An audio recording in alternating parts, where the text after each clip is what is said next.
ಭಕ್ತರು ಒಂದು ನಿಂಬೆಹಣ್ಣು ಕಾಸು ಕೊಡಿಕ್ಕೂ ಶಕ್ತಿ ಇಲ್ಲದೆ ಇರುವಂಥ ಭಕ್ತರು ಇವತ್ತು ಇನ್ನೂ ಅವರೇ ಇವಾಗಲೂ ಅಪ್ಪನ ಸನ್ನಿಧಿಗೆ ಬರ್ತಾವ್ರೆ.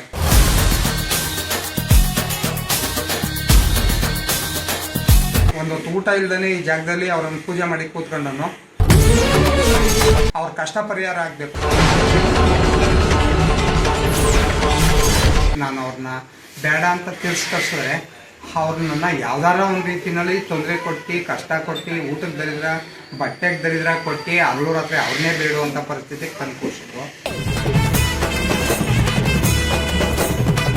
ಗದ್ದಿಗೆ ಮಾಡಬೇಕಾದ್ರೆ ಅವತ್ತು ಅಪ್ಪರನ್ನ ನಾವು ಇಲ್ಲಿ ಕೂರಿಸ್ತಂಥ ಟೈಮ್ನಲ್ಲಿ ನಮಗೆ ಏನು ಯಾವ ರೀತಿ ಇರಬೇಕು ನಾವು ಮನುಷ್ಯರು ಅನ್ನೋದು ನಮಗೆ ಗೊತ್ತಿರಲಿಲ್ಲ ಅವತ್ತಿನ ಪರಿಸ್ಥಿತಿಯಲ್ಲಿ.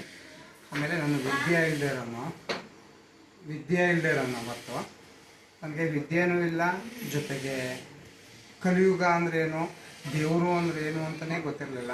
ಅವತ್ತು ನನಗೆ ಬೇಕಾಗಿರೋದು ಒಂದೊತ್ತು ಊಟ ಹಾಕೊಳ್ಳುವಂಥ ಒಂದು ಬಟ್ಟೆ ನನಗೆ ಬೇಕಾಗಿದ್ದು. ಅಂಥ ಪರಿಸ್ಥಿತಿನಲ್ಲಿ ಊಟಕ್ಕೆ ಹೆಂಗೆ ಬಟ್ಟೆಗೆ ಹೆಂಗೆ ಅನ್ನೋಷ್ಟು ಪರಿಸ್ಥಿತಿಲಿದ್ದನು. ಅವ್ರ ಒತ್ತಾಯ ಆವತ್ತು ಯಾವ ರೀತಿ ಇತ್ತು ಅಂದರೆ ನಾನು ಅವ್ರನ್ನ ಬೇಡ ಅಂತ ತಿರ್ಸ್ಕರ್ಸಿದ್ರೆ ಅವ್ರನ್ನ ಯಾವ್ದಾರ ಒಂದು ರೀತಿಯಲ್ಲಿ ತೊಂದರೆ ಕೊಟ್ಟು ಕಷ್ಟ ಕೊಟ್ಟು ಊಟಕ್ಕೆ ದರಿದ್ರ ಬಟ್ಟೆಗೆ ದರಿದ್ರ ಕೊಟ್ಟು ಹಗಲು ರಾತ್ರಿ ಅವ್ರನ್ನೇ ಬೇಡುವಂಥ ಪರಿಸ್ಥಿತಿಗೆ ತಂದು ಕೂರಿಸಿದ್ರು. ಅವ್ರ ಗದ್ಗೆ ಯಾವ ರೀತಿ ಮಾಡಬೇಕು, ಅವ್ರನ್ನ ಯಾವ ರೀತಿ ಊಟ ಕೂರಿಸ್ಬೇಕಾ ಕಳಸ ಕೂರಿಸ್ಬೇಕಾ ನಮಗೇನೂ ಗೊತ್ತಿರಲಿಲ್ಲ. ಯಾರ ಗಾರ್ಯರನ್ನ ಈ ರೀತಿ ಇದೆ ನಮ್ಮ ಪರಿಸ್ಥಿತಿ ಅಂತ ಹೇಳಿದಾಗ ಅವರು ನಾವು ಹಲವಾರು ಕಡೆ ನಾವು ಈ ರೀತಿ ಮಾಡಿಕೊಟ್ಟಿದ್ದೀವಿ, ಇದು ಮಾಡಿ ಅಂತೇಳಿ ಅವತ್ತು ಗದ್ಗೆ ಕೂರಿಸ್ಕೊಟ್ರು. ಜೊತೆಗೆ ಅವ್ರ ಜೊತೆಗೆ ಅಮ್ಮ ಒಬ್ಬರು ನಾಗವೇಣಿ ಅಂತ ಹೆಣ್ದೇವರು ಕೂಡ ವಾಸ ಆದರು. ಅವ್ರ ರೂಪದಲ್ಲಿ ಗದ್ಗೆ ಅವ್ರಿಗೆ ಸೇರ್ಕತ್ತು. ಅಪ್ಪ ಅವ್ರಿಗೆ ಕಳಸ ಮತ್ತು ಫೋಟ ಅಪ್ಪ ಅವ್ರಿಗೆ ಸೇರ್ಕತ್ತು. ಅದರಿಂದ ಅವತ್ತಿಂದ ಇವತ್ತು ಗಂಟನೂ ಈ ಜಾಗದ ಒಂದು ಮಹಿಮೆ ಅಪಾರವಾದದ್ದು. ಯಾರು ಒಂದೊತ್ತು ಊಟ ಇಲ್ಲ ಅಂತ ಬರಲಿ, ಒಂದು ದೇವಪೀಠಗಳು ಅಂತ ಬರಲಿ, ಜನಗಳ ದೃಷ್ಟಿ ಅಂತ ಬರಲಿ, ಅವರಲ್ಲಿ ಯಾವುದೇ ದಾರಿದ್ರ್ಯ ತುಂಬ್ಕೊಂಡು ಬರಲಿ, ಕಷ್ಟಗಳು ತುಂಬ್ಕೊಂಡು ದರಿದ್ರ ತುಂಬ್ಕೊಂಡು ಬರಲಿ, ಒಂದು ದಿನ ಬಂದವರು ಮತ್ತೊಂದು ದಿನ ಬರೋಷ್ಟಕ್ಕೆ ಅವರಲ್ಲಿ ಕಲಿ ತುಂಬ್ಕೊಂಡು ಇಲ್ಲ ಅವರಲ್ಲೇ ಭಗವಂತ ಅವರೇನೋ ಅನ್ನೋಷ್ಟು ಆ ಭಕ್ತರಿಂದ ಒಂದು ನೆಮ್ಮದಿನ ಸುಖ ಸಂತೋಷನ ಪಡ್ಕೊಂಡು ಅವರಿಂದ ಒಂದು ಧೂಪ ತಗೊಳ್ಳುವಂಥ ಮಟ್ಟಕ್ಕೆ ಬಂದರು. ಅದರಿಂದ ಇವತ್ತು ಗಂಟ ನಾವು ಕೂಡ ನಾನು ಅವತ್ತು ನನ್ನ ಕೂತ್ಕೋಬೇಕಾದ್ರೆ ನಾನೇನು ಕಷ್ಟಪಟ್ಟಿದ್ದೀನಿ ಅಂತ ನನಗೆ ಗೊತ್ತು. ವಿದ್ಯೆ ಇಲ್ಲ, ನಾನು ಅವತ್ತಿನ ಲೆಕ್ಕಾಚಾರದಲ್ಲಿ ನಾನು ಓದಿರೋದು 2ನೇ ಕ್ಲಾಸು. ಪ್ರತಿಯೊಂದಕ್ಕೂ ಹೆಬ್ಬೆಟ್ ಸೈನ್ ಮಾಡ್ತಿದ್ದೆ. ಇವತ್ತು ಪೇಪರ್ ಓದೋವಂಥ ಮಟ್ಟಕ್ಕೆ ಅವ್ರು ನನಗೆ ಭಿಕ್ಷೆ ಕೊಟ್ಟವ್ರೆ. ಜೊತೆಗೆ ಇವತ್ತು ಯಾವುದೇ ಊರಿಗೆ ಹೋಗಲಿ, ಇವತ್ತು ಕೇರಳ ಆಂಧ್ರ ತಮಿಳ್ನಾಡು ಗಂಟ ನಮ್ಮ ಭಕ್ತಾದಿಗಳವ್ರೆ, ಹೊರಗಡೆಯವರೇ ಬೇಡಿ ಕೇರಳ ಆಂಧ್ರ ತಮಿಳ್ನಾಡು ಗಂಟ ಹೋಗ್ತೀನಿ, ಒಬ್ಬನೇ ಬರ್ತೀನಿ. ಅಷ್ಟು ವಿದ್ಯೆನ ಅವರು ನನಗೆ ದಾನವಾಗಿ ಕೊಟ್ಟವ್ರೆ. ಕಷ್ಟ ಅಂದ್ರೆ ಏನು ಅಂತ ಗೊತ್ತಿಲ್ಲ, ಜೊತೆಗೆ ಕೆಟ್ಟದ್ದು ಅಂದರೂ ಏನು ಅಂತ ಗೊತ್ತಿಲ್ಲ. ಅದರ ಜೊತೆಗೆ ನನ್ನಲ್ಲಿ ಅಪ್ಪ ನನಗೇನು ಶಕ್ತಿ ಕೊಟ್ಟಾರೆ, ಏನು ಜ್ಞಾನ ಕೊಟ್ಟಾರೆ ಅದನ್ನು ನಾನು ನಮ್ಮ ಭಕ್ತಾದಿಗಳಿಗೆ ಹಂಚ್ಕೊತೀನಿ. ಆ ಭಕ್ತಾದಿಗಳಿಂದ ಬರುವಂಥದ್ದು ಅಪ್ಪನ ಎಷ್ಟು ಪೂಜಿಸ್ತಾರೆ, ಎಷ್ಟು ನೆನ್ಕೋತಾರೆ, ಅಷ್ಟು ನನ್ನ ಅಪ್ಪನ ಭಕ್ತಾದಿಗಳು ನನ್ನನ್ನು ಕೂಡ ನೆನ್ಕೋತಾರೆ. ಅಪ್ಪನಿಗಿಂತಲೂ ಒಂದು ಸೆಕೆಂಡ್ ಮುಂಚಿತ ನನ್ನನ್ನು ನೆನ್ಕೋತಾರೆ. ಯಾಕೆಂದರೆ ಭಕ್ತಾದಿಗಳ ಹತ್ರ ಅಷ್ಟು ಉಳಿಸ್ಕೊಂಡಿದ್ದೀನಿ. ಅಪ್ಪನ ಹೆಸರನ್ನ ಮುಂದಿಟ್ಕೊಂಡು ಅಪ್ಪನ ನೆನ್ಕೊಂಡು ನಾನು ಕೂಡ ಭಕ್ತಾದಿಗಳನ್ನ ಉಳಿಸ್ಕೊಂಡಿದ್ದೀನಿ. ಯಾಕೆಂದರೆ ಒಬ್ಬರಿಗೆ ಒಂದು ಸುಳ್ಳು ಹೇಳೋದೋ, ಒಂದು ಮೋಸ ಮಾಡೋದೋ, ಒಂದು ಕೆಟ್ಟದನ್ನು ಹೇಳುವಂಥದ್ದು ನನಗೆ ಗೊತ್ತಿಲ್ಲ. ಪ್ರತಿ ಒಂದರಲ್ಲೂ ನಾನೇನು ಮಾತಾಡ್ತೀನಿ ಆ ಭಕ್ತರಿಗೆ ಆ ಭಗವಂತನೇ ಮಾತಾಡ್ತಾವ್ರೆ ಅನ್ನೋಷ್ಟು ಆ ಭಕ್ತರಿಗೆ ಅರ್ಥ ಆಗಬೇಕು. ಅಷ್ಟನ್ನು ನಾನು ಆ ಭಕ್ತರ ಜೊತೆಲಿ ಹಂಚ್ಕೊಂಡು ಅವರಲ್ಲಿರುವಂಥ ಕಷ್ಟನ ನಾನು ನನ್ನ ಜೊತೆಲಿ ಹುಟ್ಟೋರು, ನಮ್ಮ ಮಟ್ಟಲ್ಲಿ ಹುಟ್ಟೋರು, ನಮ್ಮನ್ನು ಹಿಂಬಾಲಿಸ್ಕೊಂಡು ಬಂದವರು ಅನ್ನುವಷ್ಟು ರೀತಿಯಲ್ಲಿ ಅವ್ರಿಗೂ ಒಂದು ಮೋಸ ಮಾಡ್ದೇ ನನಗೆ ಅಪ್ಪ ಎಷ್ಟು ಶಕ್ತಿ ಕೊಟ್ಟರೆ ಅದನ್ನು ಮೀರಿ ಅವರಲ್ಲಿರುವಂಥ ಯಾವುದೇ ಒಂದು ನೋವು ಕಷ್ಟಗಳಿರಲಿ, ಯಾವುದೇ ತೊಂದರೆಗಳಿರಲಿ ಅದನ್ನು ನಾನು ಕೂಡ ಹಂಚ್ಕೊಂಡು ಪರಿಹಾರ ಮಾಡ್ಕೊಂಡು ಅಪ್ಪ ಏನು ಶಕ್ತಿ ಕೊಟ್ಟರೆ ಆ ರೂಪದಲ್ಲಿ ಅವ್ರ ಕಷ್ಟಗಳನ್ನ ಪರಿಹಾರ ಮಾಡ್ಕೊಂಡು ಈ ಟೈಮ್ ಗಂಟಲು ಇಲ್ಲಿ ಗಂಟ ಬಂದಿದ್ದೀನಿ. ಮುಂದೆ ಅವ್ರು ಯಾವ ರೀತಿ ನಡ್ಸ್ಕೊಂಡು ಹೋಗ್ತಾರೆ ಅಂತ ಗೊತ್ತಿಲ್ಲ.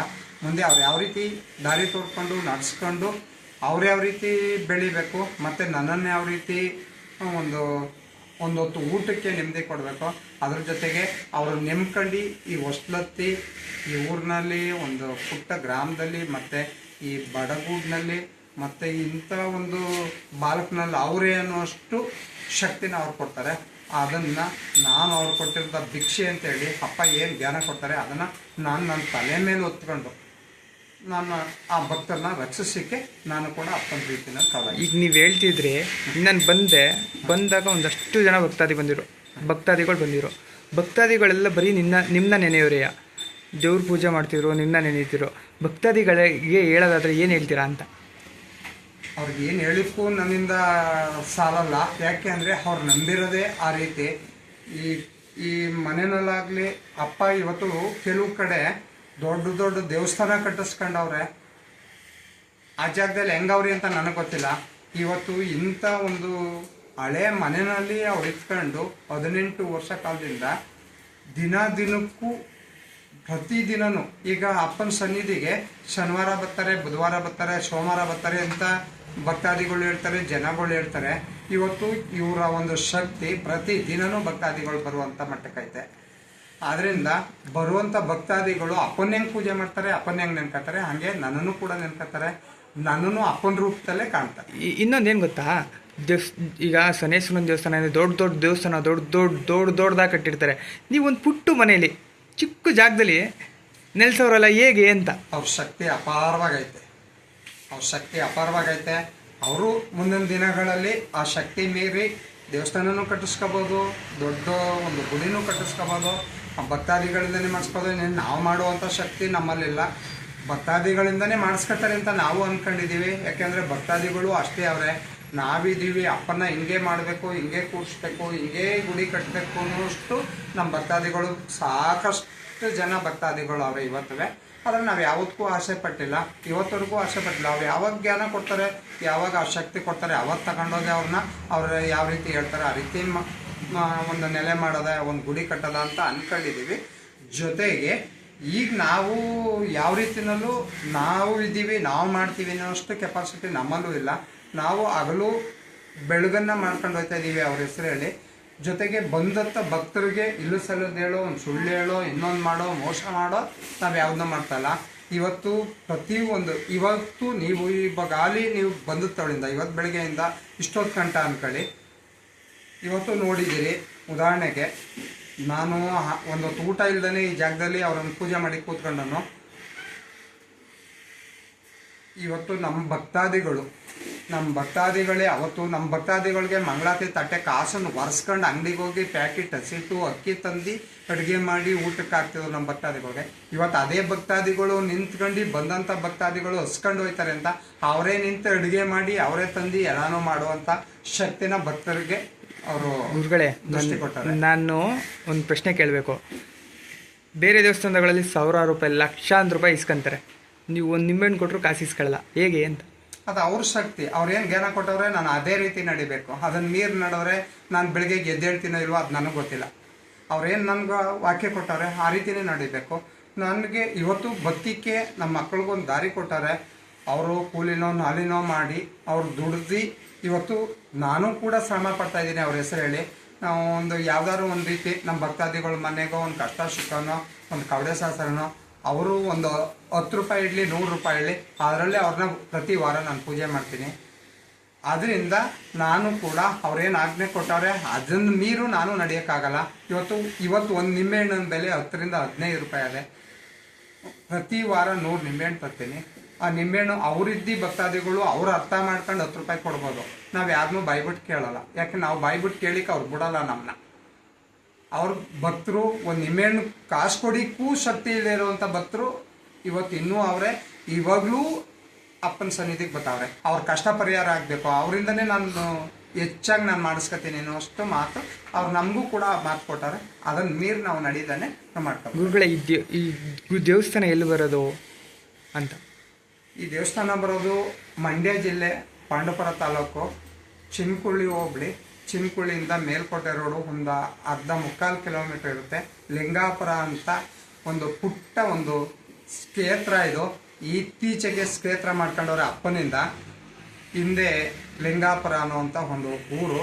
ಈ ಊರಿಗೆ 2 ಹೆಸರು, ಲಿಂಗಾಪುರ ಮತ್ತು ನಿಂಗೇಗೌಡನಕೊಪ್ಪಲು ಅಂತ 2 ಹೆಸರಿದೆ. ಈಗ ಅಪ್ಪನ ಒಂದು ಹೆಸರು ಒಂದು ಪ್ರಬುದ್ಧಮಾನವಾಗಿ ಪ್ರತಿ ಒಂದು ಹಳ್ಳಿಗಳಲ್ಲೂ ಅವ್ರ ಹೆಸರು ಬೆಳೀತಾ ಬಂದಾಗ ಒಂದು ಕ್ಷೇತ್ರ ಅನ್ನುವಂಥ ಒಂದು ಪದವಿನ ಪಡ್ಕೊಂಡಿದ್ದೀವಿ ಇವತ್ತು. ಮುಂದೆ ಅವ್ರು ಯಾವ್ಯಾವ ರೀತಿ ನಡ್ಕೊಂಡು ಹೋಗ್ತಾರೆ ಅಂತ ಗೊತ್ತಿಲ್ಲ. ಗುರುಗಳೇ ನಿಮ್ಮ ಹೆಸರು?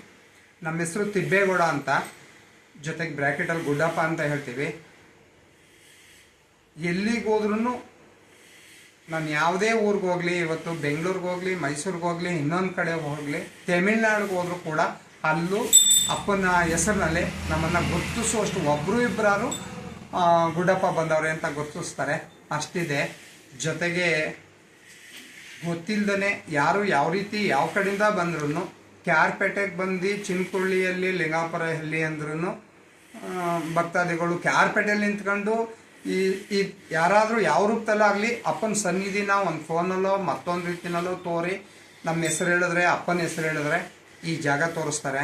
ಮತ್ತು ಪಾಂಡವಪುರದಲ್ಲೋ ಶ್ರೀರಂಗಪಟ್ಟಣದಲ್ಲೋ ನಿಂತ್ಕೊಂಡು ಅಪ್ಪನ ಸನ್ನಿಧಿನ ಮತ್ತು ಈ ಒಂದು ಫೋನಲ್ಲಿ ತೋರಿದ್ರೂ ಈ ಹೆಸರು ಹೇಳ್ತಾರೆ. ಈ ರೀತಿ ಇದೆ ಇವತ್ತು ಅವ್ರ ಶಕ್ತಿ ಈ ಜಾಗದಲ್ಲಿ. ಒಂದು ಹಳೆ ಮನೆಯಲ್ಲಿ ಅವ್ರು ವಾಸವಾಗಿರ್ಬೋದು, ಮುಂದೆ ಯಾವ ರೀತಿ ಮಾಡಿಸ್ಕೊತಾರೆ ಅಂತ ಗೊತ್ತಿಲ್ಲ, ಅದು ಅವ್ರ ಶಕ್ತಿ.